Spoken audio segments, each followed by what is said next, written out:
যখন মেডিকেল ভর্তি পরীক্ষার রেজাল্ট দেয়, যারা টপ রেজাল্ট করে প্রথম দ্বিতীয় তৃতীয় বা ঢাকা মেডিকেলে চান্স পাচ্ছে, সেরা 10-এর মধ্যে সেরা 20-এর মধ্যে আছে, তুমি খেয়াল করলে দেখবা যে অনেকগুলা কোচিং এসে দাবি করে যে তারা ওই কোচিং এর স্টুডেন্ট। আসলে কি তারা ওই কোচিং গুলাতে পড়ে?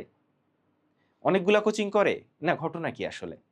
আসল ঘটনা হচ্ছে যারা টপার হয় তারা বিভিন্ন এক্সামের মাধ্যমে বিভিন্ন কোচিং এ ডিসকাউন্ট পায়, বা কোনো কোচিং দেখা যায় যে একেবারে নামমাত্র মূল্যে বা খুবই স্বল্প মূল্যে তাদেরকে ভর্তি করায় নেয়।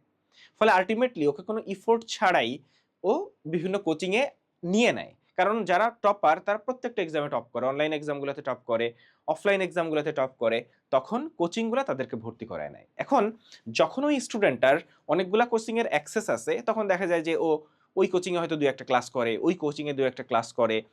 অনলাইন কোচিং এ কিছু, যেহেতু বাসায় বসে ক্লাস করা যায়, ফলে সে ক্লাস করে, এক্সাম দেয়। ফলে আল্টিমেটলি সে যখন বিভিন্ন কোচিং এর অ্যাক্সেস থাকে, তখন সে বিভিন্ন জায়গায় ট্রাই করে দেখে, এইটা দেখে, ওইটা দেখে। ফলে আল্টিমেটলি দেখা যায় যে মানে লজিক্যালি সে আসলে অনেকগুলো কোচিং এর সাথে যুক্ত থাকে। কিন্তু সে আসলেই কোথা থেকে উপকৃত হইছে, তার সবচেয়ে বড় ব্যাপারটা হচ্ছে সে এইচএসসি লাইফ থেকে উপকৃত হইছে। সে ইন্টার লাইফ থেকে পড়াশোনা করছে। বা একেবারে টপ রেজাল্ট যারা করে, তাদের ক্ষেত্রে তাদের যে সাফল্য, তাদের মেইন কারণ কিন্তু তারা নিজেরা। কারণ অ্যাকচুয়াল সত্য কথা হইল, এইচএসসির পরে যে সময়কালটা, এই ৩ মাসে পড়ায় মেডিকেলে চান্স পাওয়ানো খুবই কঠিন।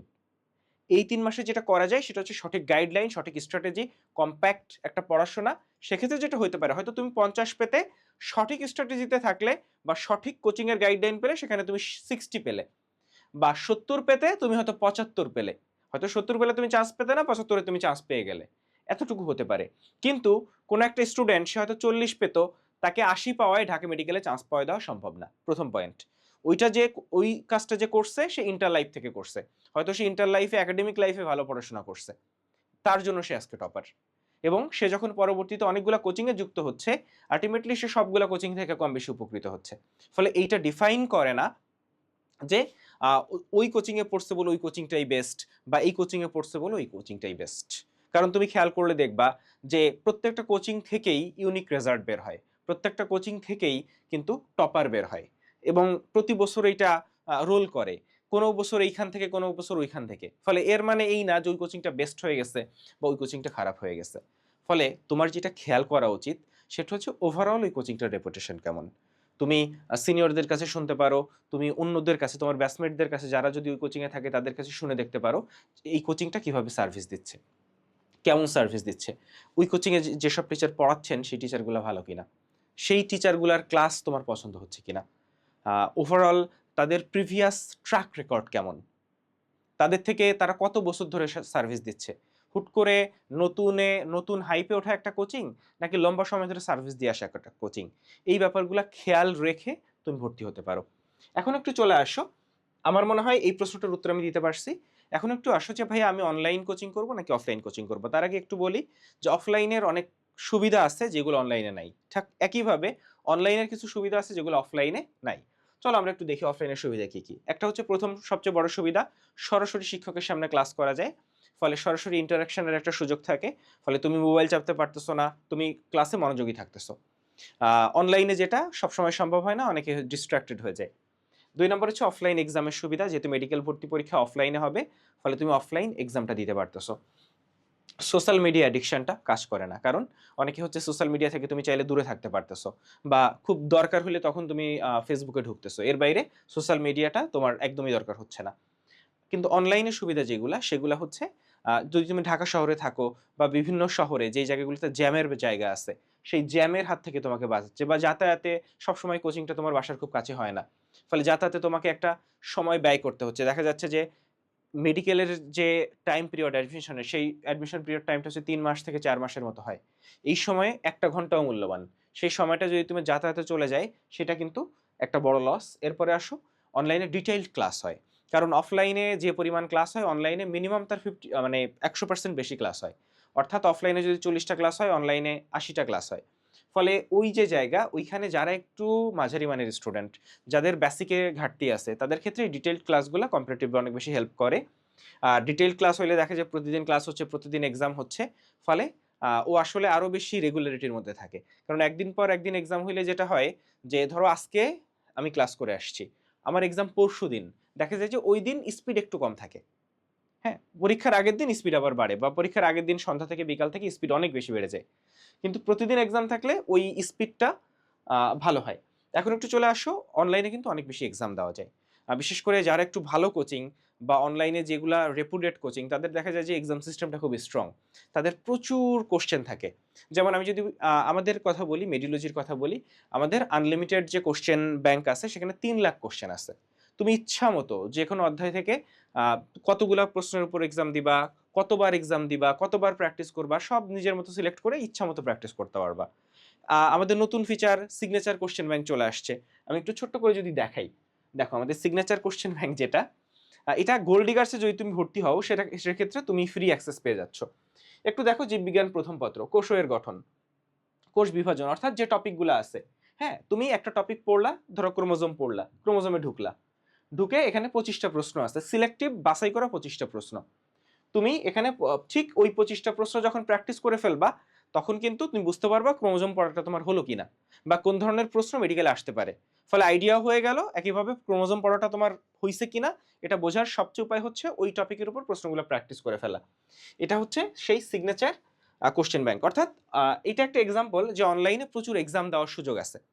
আচ্ছা, ফলে অনলাইন অফলাইন দুইটারই সুবিধা অসুবিধা আছে। ফলে এখানে একটু বলি যে অনলাইনে পড়েও চান্স পাওয়া যায়, অফলাইনেও পড়েও চান্স পাওয়া যায়। শুধু আমাদের কাছে অনলাইনে পড়ে প্রতি বছর ঢাকা মেডিকেলে চান্স পাচ্ছে, সেকেন্ড টাইমার চান্স পাচ্ছে, ফার্স্ট টাইমার চান্স পাচ্ছে। এবং আমরা 21 সালে আমাদের কোচিং শুরু হয়েছে। 21 সাল, 22 সাল, 23 সাল, 24 সাল, 25 সাল, একটা বছরও যায় নাই যে বছর মানে ঢাকা মেডিকেল মিস গেছে শুধু আমাদের কাছে পড়ে। দেখো, প্রচুর ম্যাক্সিমাম স্টুডেন্টই হচ্ছে কম্বাইন্ড করে, যে অফলাইনেও পড়ে অনলাইনেও পড়ে। ওদেরকে আমরা আমাদের কাছে পড়ছে এটা ওইভাবে বলতে পারি না। কিন্তু যেই স্টুডেন্ট অফলাইনে পড়ে নাই, শুধু মেডিওলজিতে ভর্তি ছিল, সে নিশ্চয়ই আমাদের কাছে পড়ছে। ফলে এইরকম স্টুডেন্ট আর সব মেডিকেল মিলাইলে শত শত স্টুডেন্ট আমরা প্রতি বছর পাই যারা শুধু অনলাইনে পড়ে চান্স পাচ্ছে। ফলে অনলাইনে পড়ে চান্স পাওয়া যায়, এটা নিয়ে কোনো ইস্যু নাই। জিনিসটা হচ্ছে, দেখো খেয়াল করো, অনলাইন হচ্ছে সময় বাঁচাচ্ছে, কিন্তু সোশ্যাল মিডিয়া অ্যাডিকশন যেটা এটাতে নাই, সেইটা অনলাইনে থাকার সম্ভাবনা আছে। ফলে এইখানে নিজেকে কন্ট্রোল করতে পারাটা খুব ইম্পর্ট্যান্ট।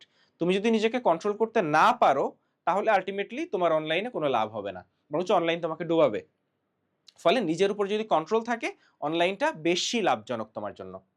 এখন আসো রুটিনের ব্যাপারটা, যে প্রত্যেকটা কোচিং এর রুটিন আলাদা, প্রত্যেকটা অফলাইন কোচিং এর রুটিন আলাদা, প্রত্যেকটা অনলাইন কোচিং এর রুটিন আলাদা। ফলে আলটিমেটলি তুমি একসাথে দুইটা কোচিং ফলো করতে পারবা না। তোমার যদি টাকা থাকে, অনেক সময় ফ্যামিলি ভর্তি করায় দেয়, একাধিক অফলাইনে ভর্তি করায়, একাধিক অনলাইনে ভর্তি করায়, কিন্তু দিন শেষে ক্লাস এর কথা যদি বলো, একটা কোচিং এর বেশি ফলো করা পসিবল না, যদি না তুমি টপার হও।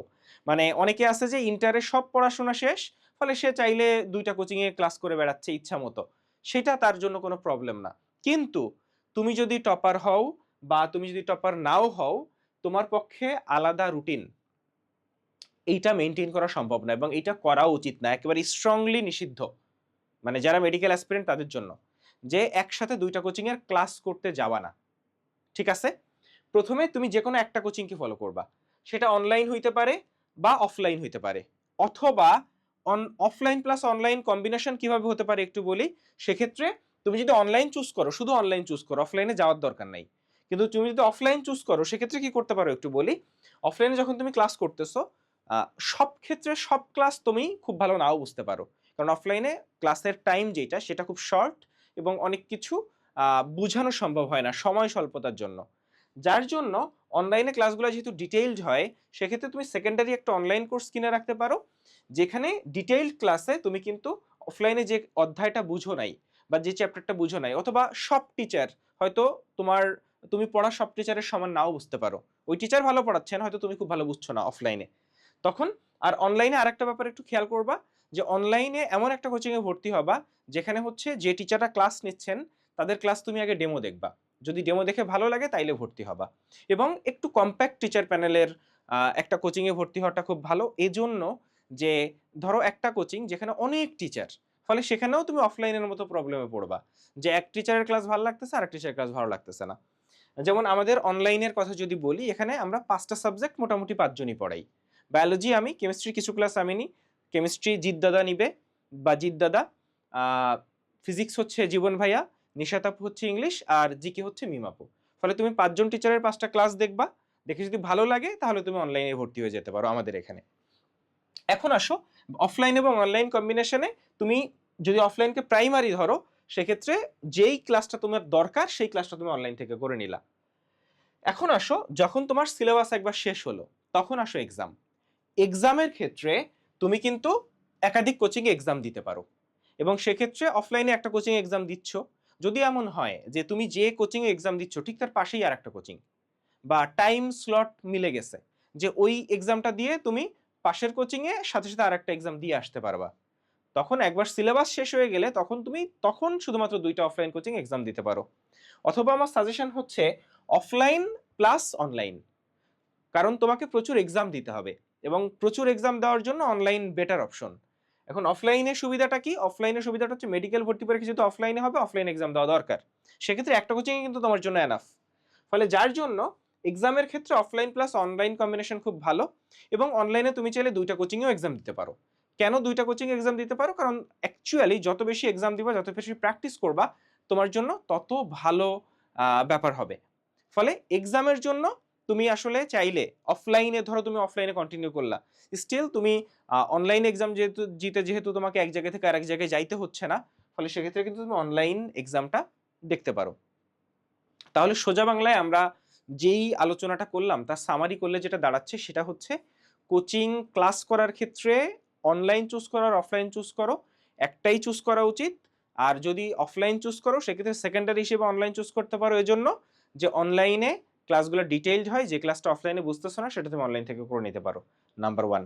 2 নাম্বার যে কথা সেটা হচ্ছে এক্সামের ক্ষেত্রে অফলাইন অনলাইন কম্বিনেশন খুব ভালো, তবে অনলাইন যখন তুমি চুজ করতেছো সেক্ষেত্রে তুমি এমন জায়গায় অনলাইন চুজ করবা যেখানে তোমার ফেসবুকে সারাদিন পড়ে থাকতে হবে না বা টেলিগ্রামে সারাদিন পড়ে থাকতে হবে না। তুমি একটা এক্সাম ব্যাচে ভর্তি হয়েছো, ওয়েবসাইটে যাবা, এক্সাম যখন হবে এক্সাম দিবা, এক্সাম দিয়ে কত পেলে দেখলা, রেজাল্ট পাইলা, শেষ। এর বাইরে তোমার কোনো লেনদেন নাই। যদি ব্যাপারটা এমন হয় যে ওইটা তোমাকে ফেসবুকে অ্যাডিকটিভ করতেছে তাইলে কিন্তু সমস্যা।